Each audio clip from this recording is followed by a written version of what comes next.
औज़ुबिल्लाहिमिनश्शैतानिर्रजीम बिस्मिल्लाहिर्रहमानिर्रहीम।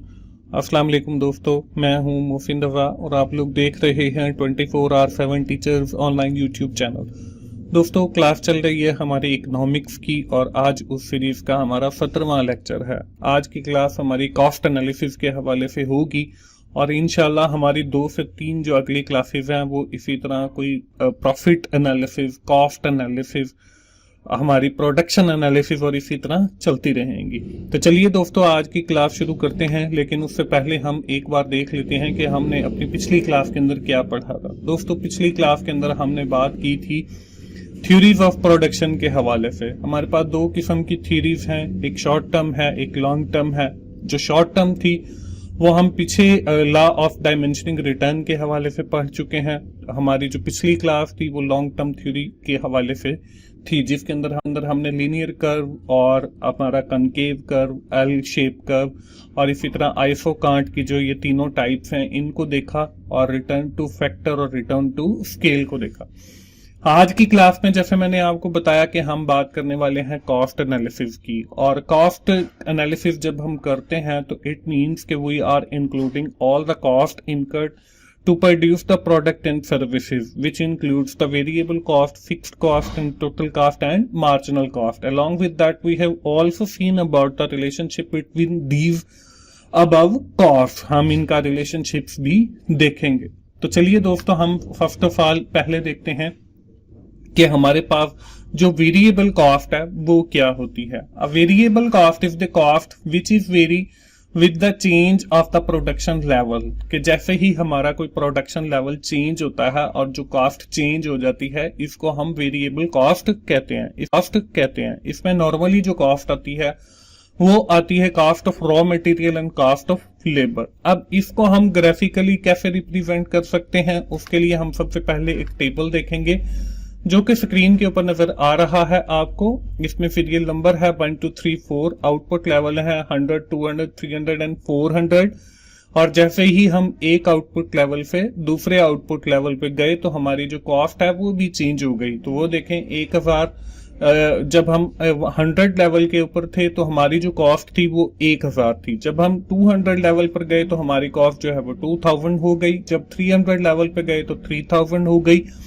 जब हम 400 लेवल पे गए तो 400। तो इट मींस कि variable cost is the cost that is change with the production level. अब इसको हम ग्राफिकली भी रिप्रेजेंट कर सकते हैं। यहाँ पे देखें, हमने OX के ऊपर आउटपुट लेवल को लिया है जो कि 100, 200 एंड 300 एंड 400 कॉस्ट को लिया है 1000, 2000, 3000, 4000 को OY के ऊपर।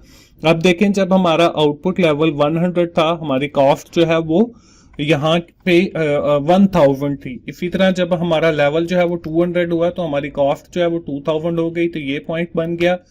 जब हमारी कॉस्ट 3000 हुई तो लेवल भी हमारा 300 हो गया, और जब हमारी कॉस्ट 4000 हुई तो लेवल भी हमारा 400 हो गया। अब ये जो पॉइंट्स आपको ब्लैक नजर आ रहे हैं, इनको मिलाने से जो कर्व बना वो हमारा वेरिएबल कॉस्ट यानी कि VC का कर्व बन गया।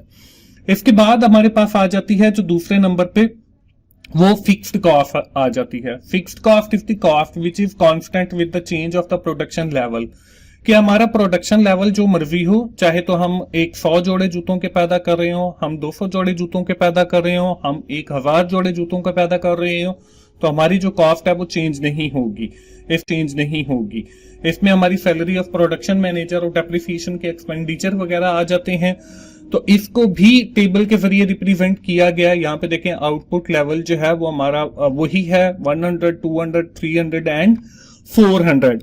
इसी तरह हमारी जो कॉस्ट है, फिक्स्ड कॉस्ट, वो हमारी देखें 2000 है, और एट ईच लेवल, चाहे तो हम हमारी प्रोडक्टिविटी 100 हो, 200 हो या 400 हो, हमारी जो फिक्स्ड कॉस्ट है वो 2000 ही है। अब इसको भी ग्राफिकली रिप्रेजेंट किया जा सकता है। तो यहाँ पे देखें, आपको एक OX के ऊपर हमने वही आउटपुट लेवल, OY के ऊपर हमने फिक्स्ड कॉस्ट को लिया, और यहाँ पे देखें हमने 100 लेवल के ऊपर थे तो 2000 है, 200 पे भी 2000 है, 300 पे भी 2000 है, और 400 पे भी हमारी 2000 है। तो ये हमारी जो है इनको मिलाने से जो कर्व बना है ये आपको येलो कलर के अंदर नजर आ रहा है, ये हमारा एफएक्स है यानी कि कर्व है। इसके बाद तीसरे नंबर पे हमारी जो कॉस्ट आती है वो आती है टोटल कॉस्ट। अब टोटल कॉस्ट क्या है? Total cost is the sum of all fixed cost and variable cost. कि हमारी जो फिक्स्ड कॉस्ट है और वेरिएबल कॉस्ट है उन दोनों को जमा करने से जो है हमारी टोटल कॉस्ट बन जाती है।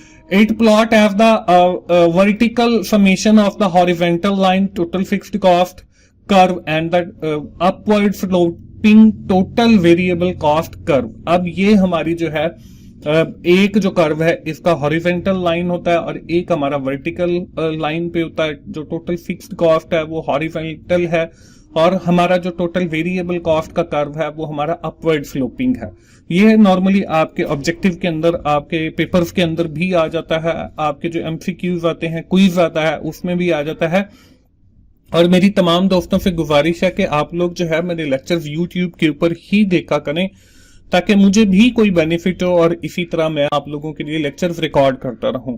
आप लोग जो है वो डाउनलोड करके देखते हैं जिससे मुझे कोई फायदा नहीं होता और मैं फिर लेक्चर रिकॉर्ड करना भी बंद कर देता हूं। तो आप तमाम दोस्तों से यही गुजारिश है कि आप YouTube के ऊपर ही देखें ताकि मुझे भी बेनिफिट हो। तो यहाँ पे हम इसके कर्व की जानिब बढ़ते हैं। यहाँ पे इसका जो फॉर्मूला है टोटल कॉस्ट का वो FC जमा VC है, ये हम पहले पढ़ चुके हैं इसकी डेफिनेशन के अंदर। तो यहाँ पे हम एक कर्व देखते हैं। यहाँ पे देखें हमारा जो सीरियल नंबर है वो 1 2 3 4 है और हमारी वेरिएबल कॉस्ट जो है वो वही है 1000 2000 3000 एंड 4000। हमारी जो फिक्स्ड कॉस्ट है वो हमारी वही 2000 है। जब हमने टोटल कॉस्ट की तो 3000 4000 5000 एंड 6000 आ गई। अगर हम इसको ग्राफिकली रिप्रेजेंट करना चाहें तो वो भी हम कर सकते हैं। जैसे हमारा जो पीछे दो कर्व गए हैं वैसे ही बनेंगे। 2000 वाला जो है वो फिक्स्ड बन जाएगा और वेरिएबल का जैसे हमने बन जाएगा और वेरिएबल का जैसे हमने वेरिएबल का देखा है स्लाइड नंबर 1 के ऊपर। अब अगर इसके साथ हमने एवरेज वेरिएबल कॉस्ट निकालनी हो, एवरेज फिक्स्ड कॉस्ट निकालनी हो और एवरेज टोटल कॉस्ट निकालनी हो तो उसका फॉर्मूला भी आपको स्क्रीन के ऊपर नजर आ रहा है। अब वेरिएबल कॉस्ट को जब हम क्वांटिटी से डिवाइड कर देते हैं तो हमारे पास एवरेज वेरिएबल कॉस्ट आ जाती है। अगर हम फिक्स्ड कॉस्ट को डिवाइड कर देते हैं क्वांटिटी से तो हमारे पास एवरेज फिक्स्ड कॉस्ट आ जाती है। और अगर हम टोटल कॉस्ट को डिवाइड कर देते हैं क्वांटिटी से तो हमारी एवरेज टोटल कॉस्ट आ जाती है। ये भी आपको नॉर्मली क्वेश्चंस के अंदर आएगा और आपको कॉस्ट दी जाएंगी और आपने एवरेज वेरिएबल या एवरेज फिक्स या average total cost find out करनी होगी। इसके बाद चलते हैं अगली स्लाइड पे और हमारी जो आज की क्लास का आखिरी टॉपिक है मार्जिनल कॉस्ट, उसको देख लेते हैं। अब मार्जिनल कॉस्ट क्या है?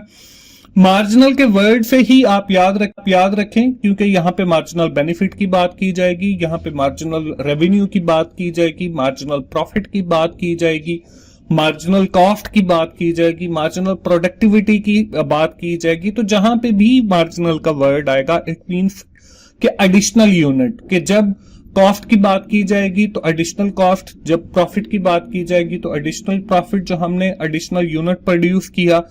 तो यहाँ पे मार्जिनल कॉस्ट का दिया गया the change in the total cost और total variable cost resulting from the change in the quantity of output produced by the firm in short run. Marginal cost indicate how much total cost change from a given change in the quantity of output। कि हमारी जो output है उसकी जो quantity change होगी।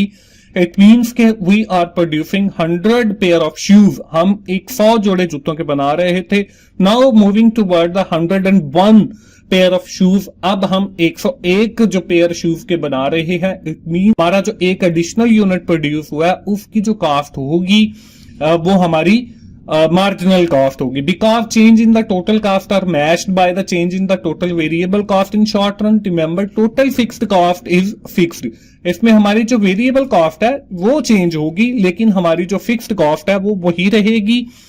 Marginal cost is the change in the either total cost और total variable cost. Marginal cost जो है या तो ये आपकी टोटल कॉस्ट को चेंज करेगी या टोटल वेरिएबल को।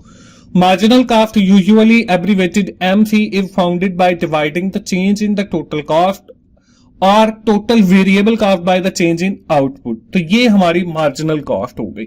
अब marginal cost का जो फॉर्मूला है वो आपको स्क्रीन के ऊपर नजर आ रहा है। वो है डेल्टा टी फी, यानी कि टोटल कॉस्ट के अंदर चेंज और divided by total quantity, delta Q, delta Q यानी कि चेंज इन क्वांटिटी, जब आपकी क्वांटिटी चेंज हुई तो आपकी जो चेंज आई वो आपकी मार्जिनल कॉस्ट है। अब यहाँ पे हम एक टेबल देख लेते हैं जिसकी मदद से मैं आपको मार्जिनल कॉस्ट समझाने की कोशिश करता हूं। तो यहाँ पे देखें क्वांटिटी 10, 15, 25 और 40 है, और इसी तरह हमारी जो टोटल कॉस्ट है वो देखें 1000, 1500, 2500 और 4000 है। अब मार्जिनल कॉस्ट देखें, पहले लेवल के ऊपर तो कुछ नहीं है। अब यहां से देखें 1000 से जब 1500 पे गए तो 500 का चेंज आया, तो 500 जो है वो हमारी मार्जिनल कॉस्ट है। 1500 से हम 2500 पर गए तो हमारी 1000 का चेंज आया, 1000 जो है वो हमारी मार्जिनल कॉस्ट है। इसी तरह जो है हम 2500 से 4000 के ऊपर गए तो 1500 का चेंज आया, तो 1500 जो है वो हमारी मार्जिनल कॉस्ट है। तो उम्मीद है कि आप लोगों को मार्जिनल कॉस्ट की समझ आ गई होगी। दोस्तों हम अगली स्लाइड पे चलते हैं और देखते हैं कि इनके दरमियान यानी कि हमारी टोटल कॉस्ट, हमारी मार्जिनल कॉस्ट और हमारी फिक्स्ड कॉस्ट का रिलेशनशिप क्या है। यहाँ पे टोटल फिक्स्ड कॉस्ट ली गई है आपकी 12 ली गई है, आपकी 12 है वो हर लेवल के ऊपर। आपकी टोटल वेरिएबल कॉस्ट ली गई है जो कि 10, 16, 21, 28, 40, 60 और 91 है। इसी तरह आपकी टोटल कॉस्ट ली गई है, इन दोनों को सम अप करके वो 12, 22, 28, 33, 40, 52, 72 और 103 है। अगर हमने इनको ग्राफिकली रिप्रेजेंट करना है तो ओ एक्स और ओ वाई लिया। ओ एक्स के ऊपर हमने आउटपुट लेवल लिए 1, 2, 3, 4 और 7 तक, और इसी तरह हमने कॉस्ट को लिया 20, 40, 60 और 120 तक। ये हमारी ओ वाई के ऊपर आ गई। अब देखिए हम सबसे पहले जो है वो बनाते हैं टी एफ का, यानी कि टोटल फिक्स्ड कॉस्ट। वो हमारी हर लेवल के ऊपर देखें 12 आ रही है, तो 2 के ऊपर भी 12, 3 के ऊपर भी 12 और इसी तरह हमारे लेवल 7 तक जो है वो हमारी 12 आ गई। तो इनको मिलाने से हमारा जो कर्व बना वो टी एफ सी बन गया, टोटल फिक्स्ड कॉस्ट का। इसी तरह अब हम टोटल वेरिएबल कॉस्ट का बनाएंगे। टोटल वेरिएबल कॉस्ट का जो है वो देखें हमारी पहले के ऊपर 10 है, उसके बाद हमारे पास जो है वो 16 है, 21 है 3 के ऊपर, फिर 28 है 4 के ऊपर, 40 है, उसके बाद हमारी 60 है और उसके बाद 91 है। तो ये जो हम इन पॉइंट्स को मिलाने से कर्व बना, ये हमारा जो है वो टोटल वेरिएबल कॉस्ट का कर्व बन गया।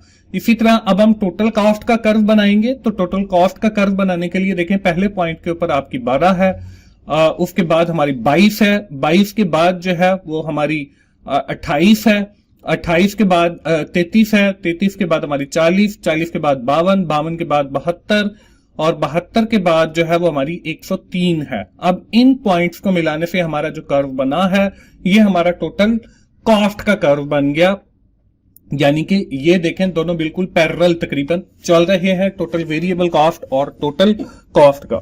उम्मीद है दोस्तों आपको आज की क्लास की समझ आई होगी, जिसके अंदर हमने वेरिएबल का, हमने टोटल कॉस्ट को देखा, हमने मार्जिनल कॉस्ट को देखा और इन तीनों को जो है एक ग्राफ के ऊपर और एक टेबल के थ्रू जो है मैंने मर्ज करके भी आपको दिखाया।